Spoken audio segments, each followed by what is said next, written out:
al giro de negocio y lo que lo hace mejor es por el tema de la renta, tiene que pagar al Estado en sí, porque como no se puede devengar, no sé cómo decirlo, es como que, ya, eso sí lo gastas en tu negocio, así que ya, está bien, eso sí es gasto que no te voy a cobrar algo así. Pero si tienes un gasto, no sé, otro, no sé, una multa, algo, es como que ese es tu problema, por así decirlo, tú me pagas lo que sí realmente fue tu ganancia después de haber gastado todo lo relacionado al negocio. Algo así yo lo entiendo. Ya, perfecto. Gracias, Flor, por tu participación. A ver, creo que te estás confundiendo. Una cosa es gasto deducible tributariamente y otra cosa es gasto operativo. Sí, creo que a eso te referías, Flor. Sí, creo que es por lo que donde dices. Ya, perfecto. A ver, la diferencia en cuanto a la deducibilidad tributaria es muy distinto al comportamiento, es muy distinto el comportamiento de si el gasto es o no clasificado como operativo, ¿sí?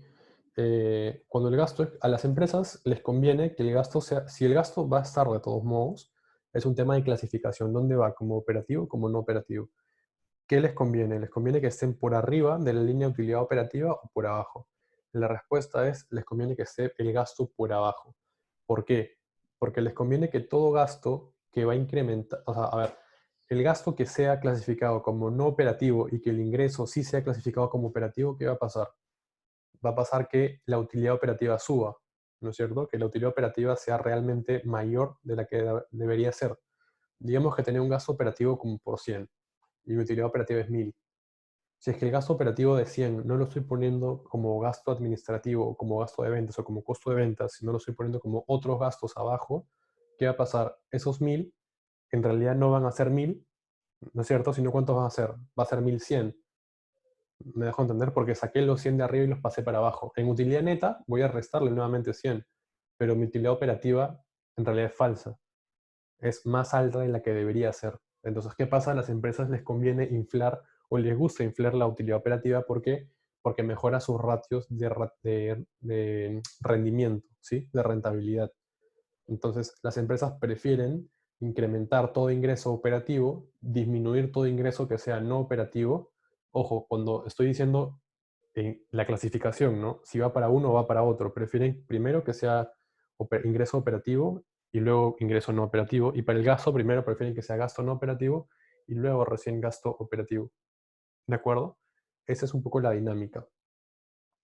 Y esas son las clasificaciones importantes que vamos a tener en el estado de ganancias y pérdidas, ¿sí? Si se dan cuenta, aquí, por ejemplo, si es que yo quitara estos 8.204 del gasto de ventas y los pusiera como gasto financiero, como otros gastos, perdón, ¿qué haría?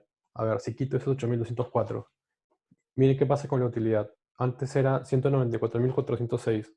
Ahora, ¿qué pasa? Se vuelve 202.610, ¿no es cierto? Y lo pongo por acá abajo. ¿Cuánto era? 8.204. Los pongo acá.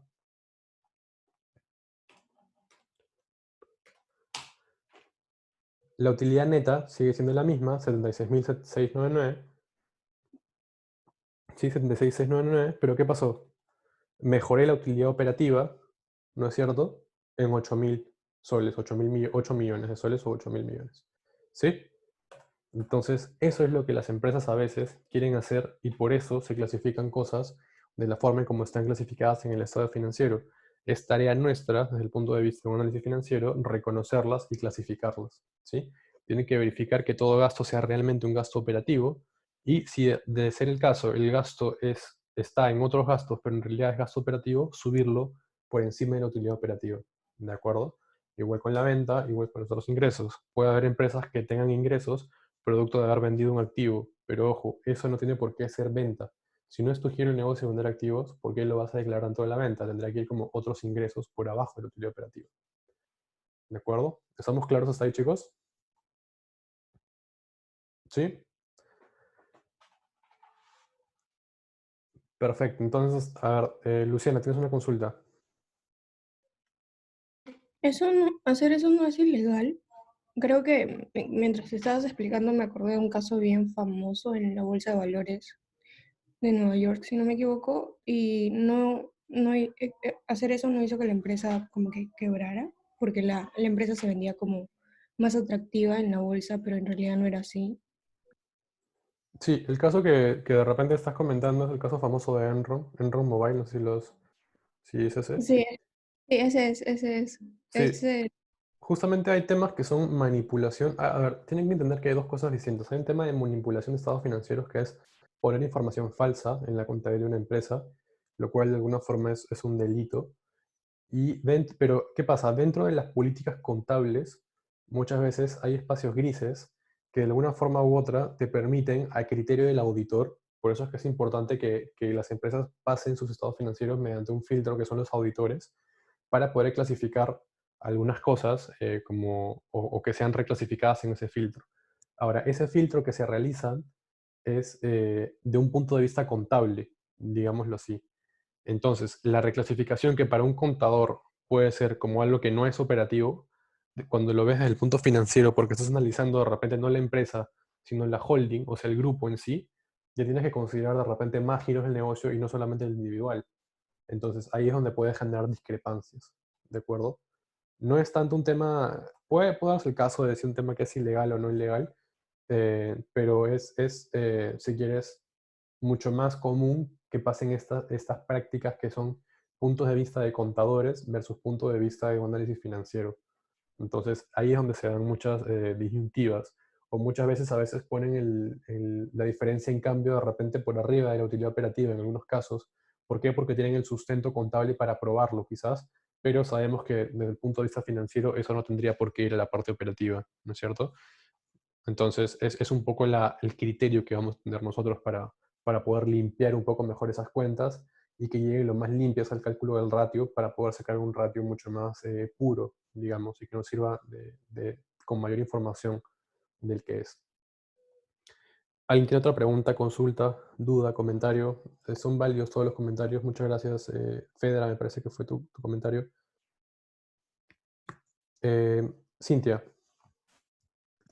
Sí, profe, usted mencionó que, bueno, lo relacionado a los ingresos eran con un ratio de rendimiento, si no me equivoco. Rentabilidad. Usualmente los ratios Ah, ok. asociados al ingreso, por ejemplo, tienes el tema de márgenes, el margen bruto, el margen operativo, ¿sí? Que se alteran si es que el ingreso obviamente cambia. También muchas cosas dependen de la venta, ¿no? Por ejemplo, tienes la rotación del activo, tienes el periodo de cuentas por cobrar, entonces hay varios periodos que son ligados a la parte de los ingresos. Y en el caso de los gastos que estaba mencionando, ¿están relacionados a otro tipo de ratio? También el de rentabilidad, pero por ejemplo, el costo de ventas te va a impactar un poco más en el periodo de inventario y en la rotación, por ejemplo, el inventario también. Entonces, de alguna forma, son ratios más específicos, pero todos están agrupados dentro del macroanálisis que es rentabilidad, por así llamarlo. Gracias. Perfecto. ¿Alguien tiene algún otro comentario?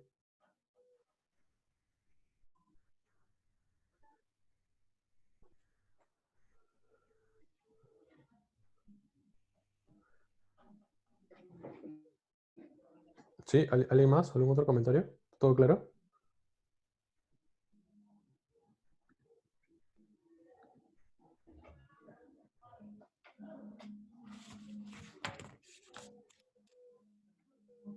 Ya, perfecto. Entonces, continuamos.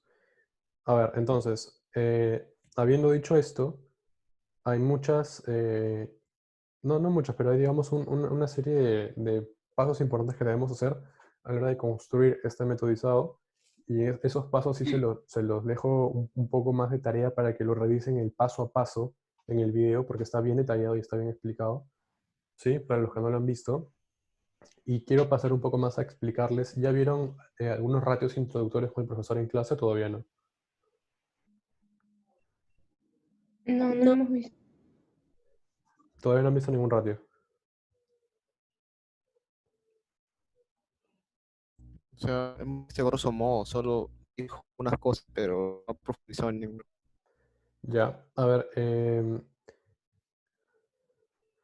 para todo esto, todos los temas que estamos viendo en el curso tienen la respectiva bibliografía, que son los capítulos que aparecen en el syllabus del libro que está colgado de Robinson en el Paideia, ¿sí? El libro se llama International Financial Statement Analysis. Me parece que ese es el nombre, si no me equivoco, de Robinson, ¿sí? ¿Qué más? A ver, ¿qué ratios han visto en esta semana de manera introductoria?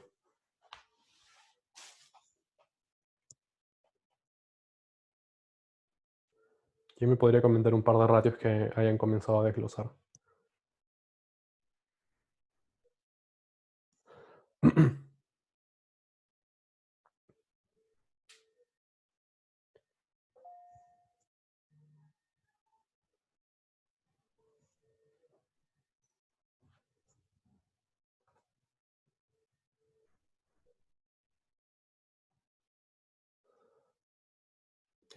A ver, Diego comenta el ROE, ya.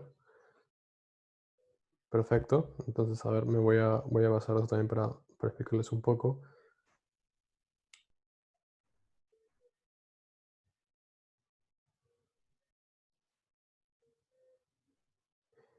Em, Creo que este chico... Andrew, ¿estás conectado? Me comentaste que tú eras de intercambio. Sí, Andrew, quería solamente hacer la consulta. ¿Me sigues bien con las clases? O sea, ¿hablas bien español o cuál es tu idioma nativo?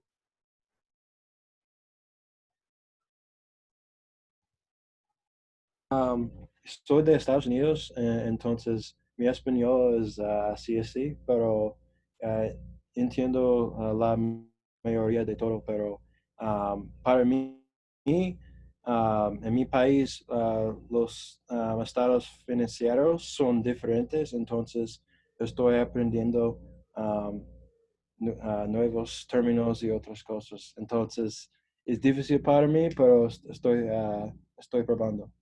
Ya, perfecto. En tu caso particular, lo que te puedo recomendar es que de la mano de las clases utilices el libro que está colgado también en Paideia, que se llama International Financial Statement Analysis, que es de Robinson, donde tienes prácticamente todo. El libro está en inglés y es lo que trabajamos en el curso, solamente que de una forma traducido al español. ¿Sí? Entonces, Perfecto. si tienes dudas, consultas o no entiendes la terminología en español, siéntete libre de hacerme la consulta si quieres en español o inglés, o por aquí o por correo y te trato de ayudar, ¿sí? Muchas gracias. Si te es más fácil en inglés, redacta el correo en inglés, no te preocupes y te lo respondo, o si quieres podemos agendar un pequeño espacio para alguna pregunta que tengas, porque sé que en temas financieros a veces es un poco complicado cuando son de intercambio, que también ya me ha tocado alumnos antes, ¿sí? Muchas gracias. Ya, perfecto. Entonces, continuamos, Permiso. chicos. Continuamos. En el caso que vimos del ROE, y justamente también tomando un poco ese tema que le comentaba Andrew, también va a ser para ustedes porque el curso, los controles de lectura de las lecturas suelen ser en inglés. ¿De acuerdo? Ese es un curso que tal como comenta Andrew, nos basamos mucho del análisis internacional de que se puede hacer de los estados financieros y cualquier cosa que sea internacional es prácticamente en inglés. Entonces las lecturas son en inglés, las preguntas también son en inglés de los controles de lectura, tanto como cuando fuera presencial el curso como ahora virtual, entiendo que se va a mantener por lo menos hasta ahora.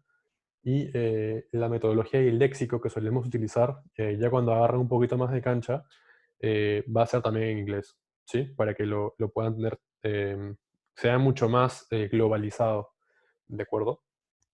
Hay temas, por ejemplo, no sé, el EBITDA, que es un acrónimo en inglés, que lo utilizamos, ¿no? Entonces, los ratios, muchos de ellos están en inglés, entonces vamos a utilizar también el español, pero es necesario que también entiendan la terminología en inglés, porque quien quiere trabajar en la industria, de alguna forma se vuelve muy necesario, ¿sí? Entonces, sé que de repente de ustedes no todos querrán trabajar en finanzas, pero para los que sí quisieran, créanme, les va a ser muy útil el aprender la terminología en inglés. Sí, se los puedo dar como recomendación desde ahora. Eh, a ver, Fedra comenta, creo que se llegó a hablar de los porcentajes, pero no recuerdo el nombre de este.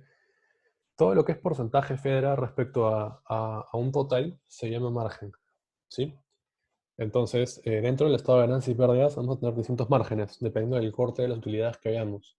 Si tenemos utilidad bruta, es el margen bruto, ¿sí? Si tenemos utilidad operativa, es el margen operativo, utilidad neta es margen neto, ¿sí? Si se dan cuenta, este margen tendría que ir decreciendo, o sea, margen bruto tiene que ser mayor que el margen operativo y el margen operativo tiene que ser mayor al margen neto, ¿sí? Es lo común que suele pasar en la práctica. Es muy raro que se dé una variación distinta, o sea, que el margen neto sea mayor que el margen bruto, es muy raro, pero igual se los dejo para que lo den una chequeada cuando puedan dentro de las cuentas que están analizando para la empresa en la clase, ¿sí? Dentro de Corporación Linde, por ejemplo. Entonces, me comentaron que vieron el tema del ROE. Si se dan cuenta, y vamos a esta plantilla de ratios, se las voy mostrando. Aquí tenemos una plantilla de ratios, una pestaña, donde tenemos todos los ratios y si se dan cuenta, la mayoría están calculados. ¿Y por qué están calculados? Porque la plantilla contempla fórmulas sobre las cuales ustedes no tienen que hacer absolutamente nada. Si han hecho bien la parte de metodización del balance general, estado de ganancias y pérdidas, estado de flujo de efectivo y la información complementaria que les pide esta plantilla, los ratios se calculan de manera automática. ¿Sí? Solamente den una revisada cuando crean o eliminan nuevas cuentas para que de alguna forma las fórmulas no se malogren o no jalen data errada, ¿de acuerdo? Y si se dan cuenta, tienen todos estos ratios, ¿sí? Tienen, por ejemplo, en rentabilidad, margen bruto, margen operativo, margen neto, el EBITDA, margen EBITDA, el ROA, ROE, ¿sí? Tienen liquidez y gestión, tienen razón corriente, razón ácida, capital trabajo operativo, prácticamente tienen todos los ratios que utilizamos dentro del curso. No voy a entrar a leerles uno por uno porque todavía no los han visto en el área de teoría. Vamos a esperar a que el profesor Bertolotto los revise con ustedes y luego vamos a hacer una explicación un poco más a detalle de los principales. Y es importante que conozcan que también hay indicadores sectoriales que suelen ser ratios muy puntuales de la industria que estamos analizando, ¿sí? Es como, por ejemplo, yo les pido, analicen una empresa que se dedica a la construcción, a construir departamentos o torres de oficinas y a venderlo. ¿Qué ratio puede ser importante? De repente, el margen de ocupación o de ocupabilidad de los inmuebles que utiliza, el precio por metro cuadrado dependiendo del proyecto, ¿sí? Entonces, hay muchos ratios que son propios de la misma industria, ¿no?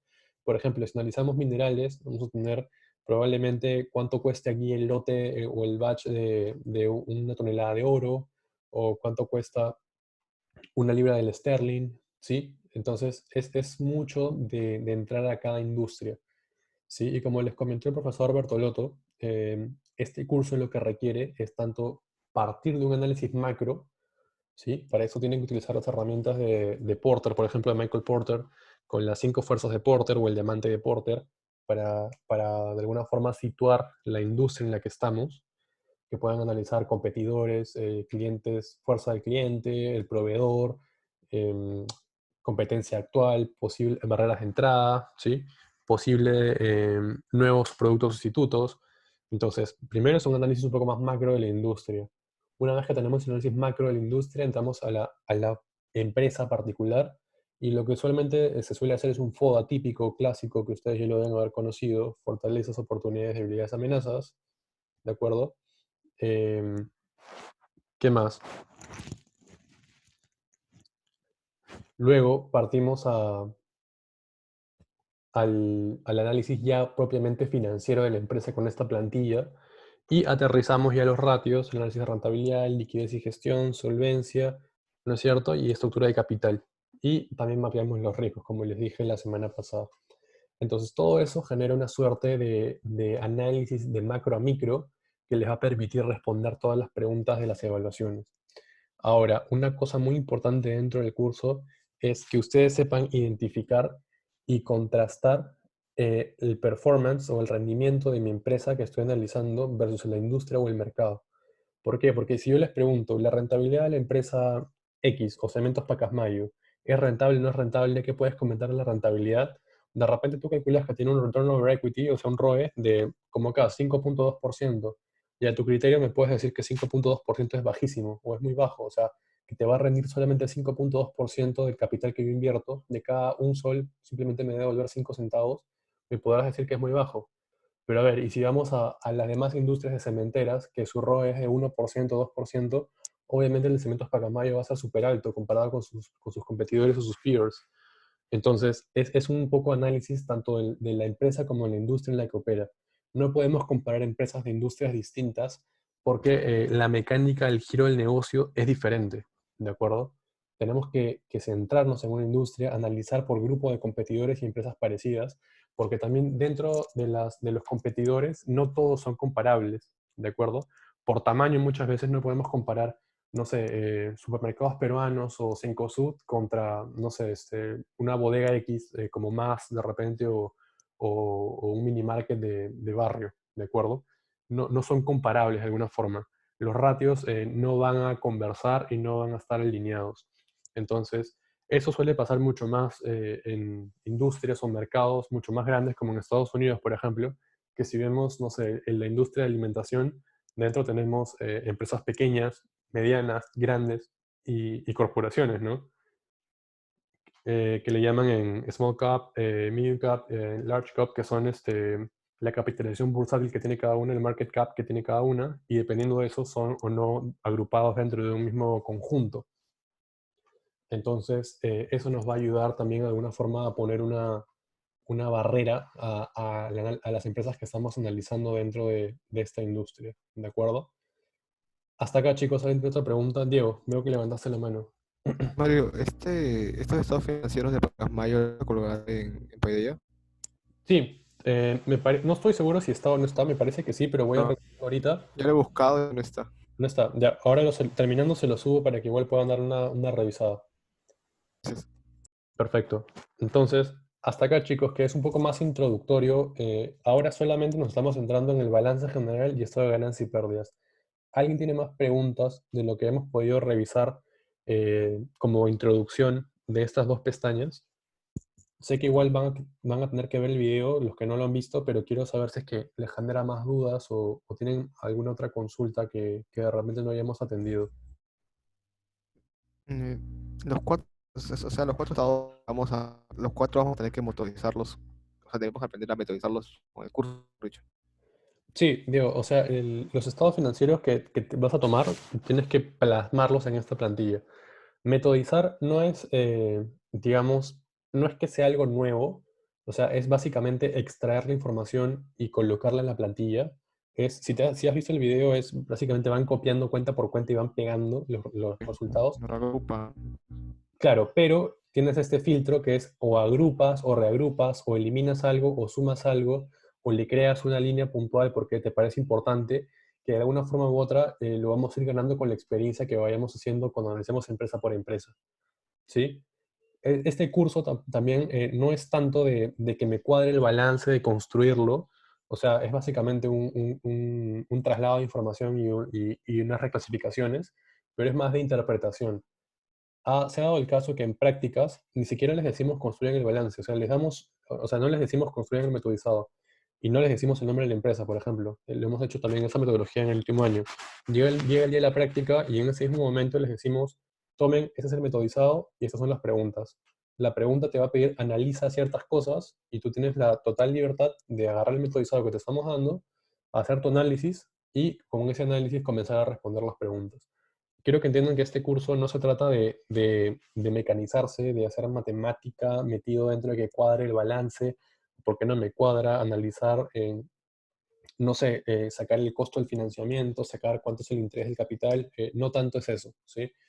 En este curso lo principal es comprender el contenido de cada cuenta, es comprender qué es lo que ha pasado históricamente en esa empresa, por qué, digamos, las ventas han venido decreciendo, por qué se han incrementado, por qué hubo un pico en el año pasado, ¿sí? O por qué la venta crece y el costo de ventas decrece, ¿sí? Se supuestamente tienen que ir de la mano. Es un poco eso, es ver los años pasados, interpretar la data y poder emitir una conclusión, una opinión en estos aristas que son rentabilidad, liquidez, solvencia y estructura de capital.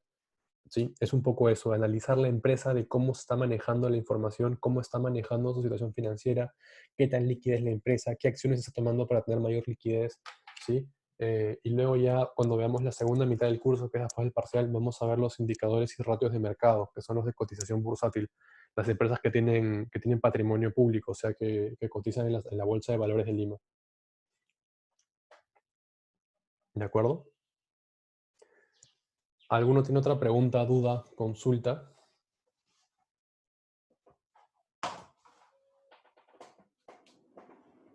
¿Está todo claro, chicos?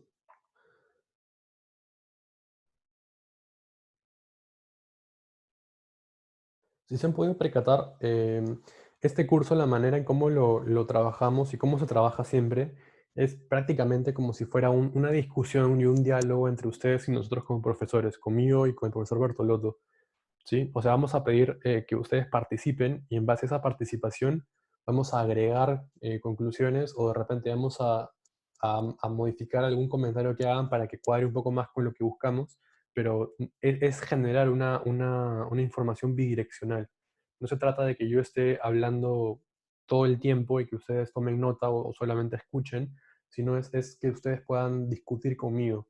En años pasados y como se trabaja este curso, muchas veces terminas apuntando solamente lo indispensable y lo esencial, porque la mayor cantidad de tiempo se basa en una discusión, en un debate entre ustedes y nosotros, ¿sí? Es esto lo que busca el curso y lo que queremos, generar el debate, la comunicación entre ustedes y nosotros, que yo les diga, a ver chicos, ¿qué opinan del análisis de rentabilidad de esta empresa? ¿Qué pasó en el último año? O por ejemplo, chicos, estamos analizando una minera, ¿qué me pueden decir del precio del oro del 2017 al 2018? ¿Cómo se comportó el precio del mineral?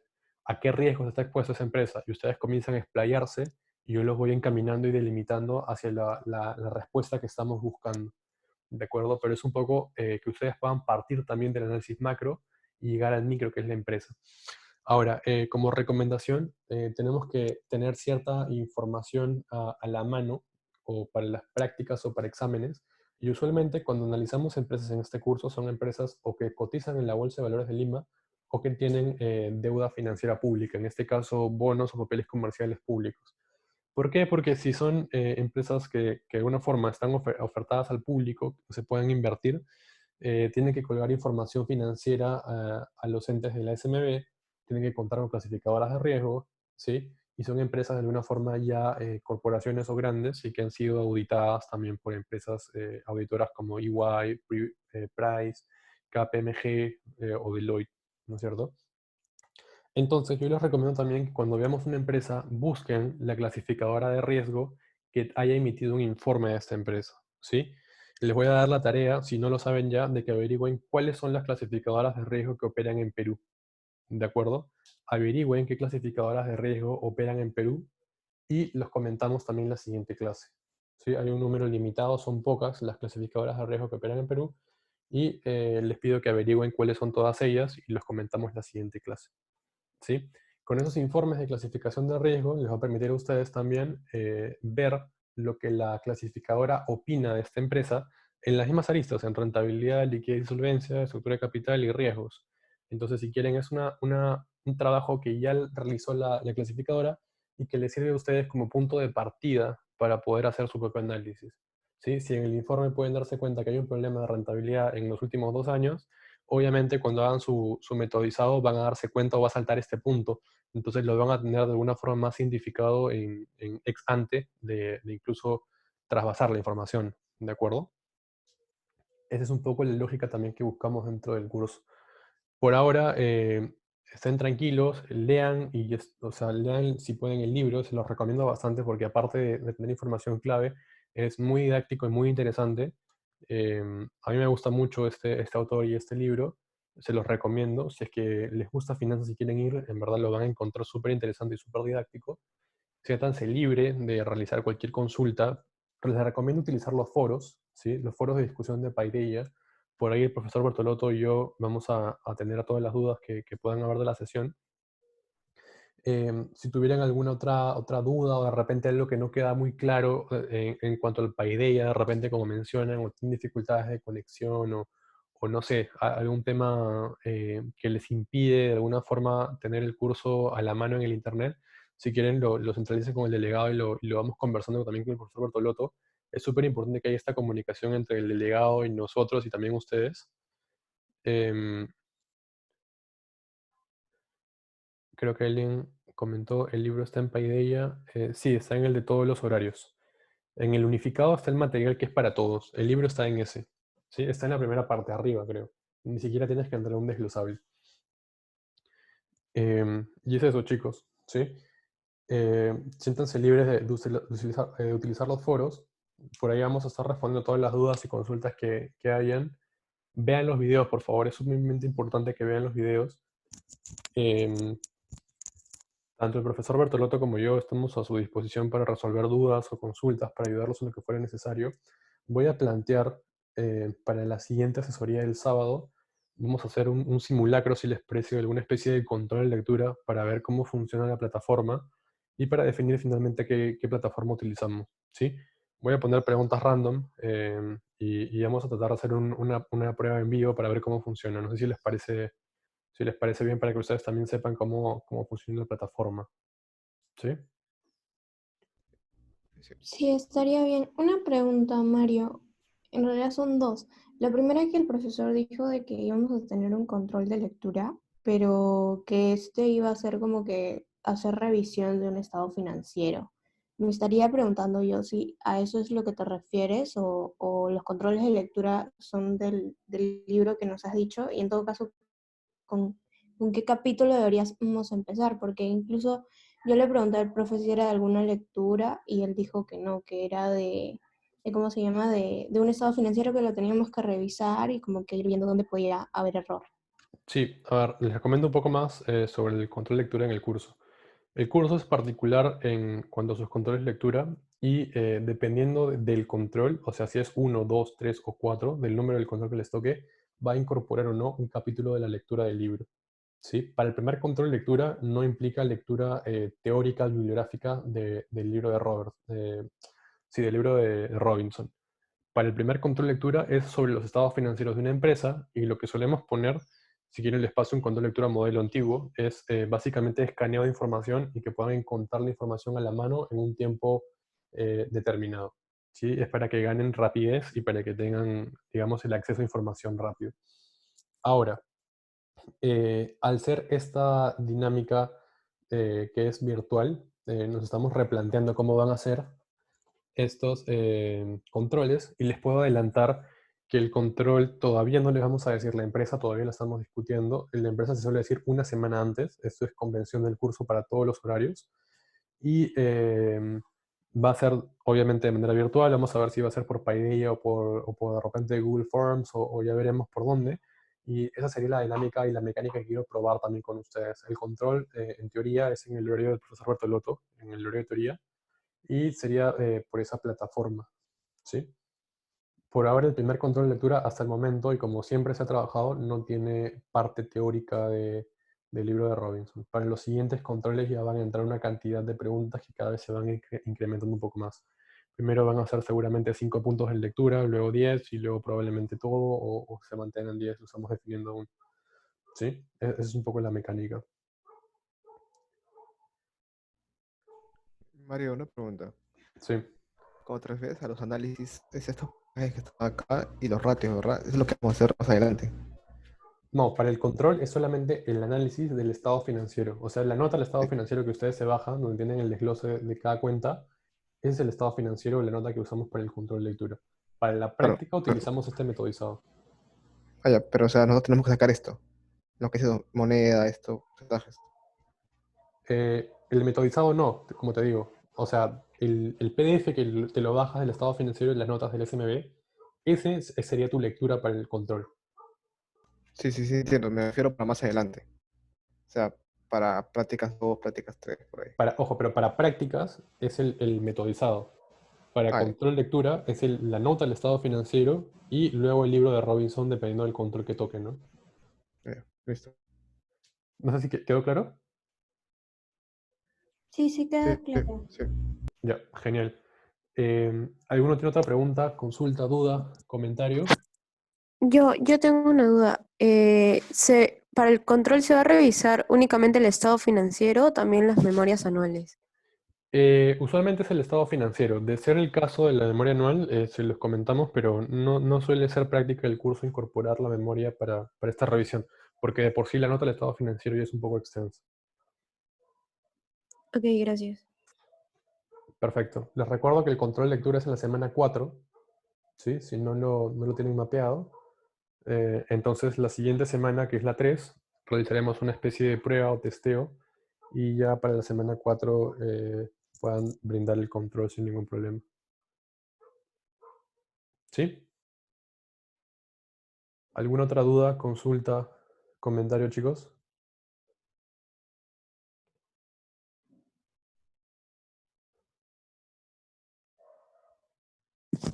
Sí, bueno, con el profesor más que nada estamos viendo como que las cuentas que tienden más a reclasificarse. ¿Crees que la próxima semana o bueno, en la media hora que queda, se pueda tratar un poquito más de estas? Porque el profesor solamente ha mencionado, como dijo mi compañera, lo de las cuentas comerciales, el factoring y una más, creo que no recuerdo, pero sé que son muchas más. ¿Crees que se puede tocar más a profundidad eso? Sí, si quieren, lo volvemos a hacer en un repaso. Em, la idea, como les digo, es que primero vean el video. En verdad, viendo el video van a tener mucho más base, por así decirlo. En el tema de reclasificaciones, solamente estamos, digamos, tocando las reclasificaciones más importantes porque cada empresa tiene una casuística distinta. O sea, el criterio que les estamos enseñando con estos ejemplos es el criterio macro que ustedes tienen que aplicar luego cuando analicen una empresa de otra industria. Porque de repente, a ver, lo que vemos en Corporación Lindley son las clasificaciones más importantes pueden estar en cuentas por cobrar y en factoring, pero de repente no sabemos una minera y puede darse el caso que dentro de esa minera la reclasificación más importante esté en el estado de ganancias y pérdidas, en gastos que son operativos o no operativos. Entonces, es un poco de que ustedes al momento de que trasvasen esta información y lean el contenido de la cuenta, vean si es que amerita o no amerita una reclasificación. Y también que lo vean cuando hagan el análisis vertical, si es que realmente la cuenta tiene un peso importante que amerite que ustedes le dediquen más tiempo y la abran en A, B y C. Si es que la cuenta pesa 0.5%, yo ni siquiera la miraría. Ok. ¿De acuerdo? Perfecto, chicos. Entonces también les comento un poco los que nos han pedido todos los profesores y desde la dirección de gestión es buscar justamente apoyarnos con el video para que estas sesiones no sean tan largas, porque sabemos que por videoconferencia es complicado y estoy seguro que a veces mucha gente se desconecta o no todos participan activamente. Entonces, lo ideal es que la sesión sea un poco más reducida, pero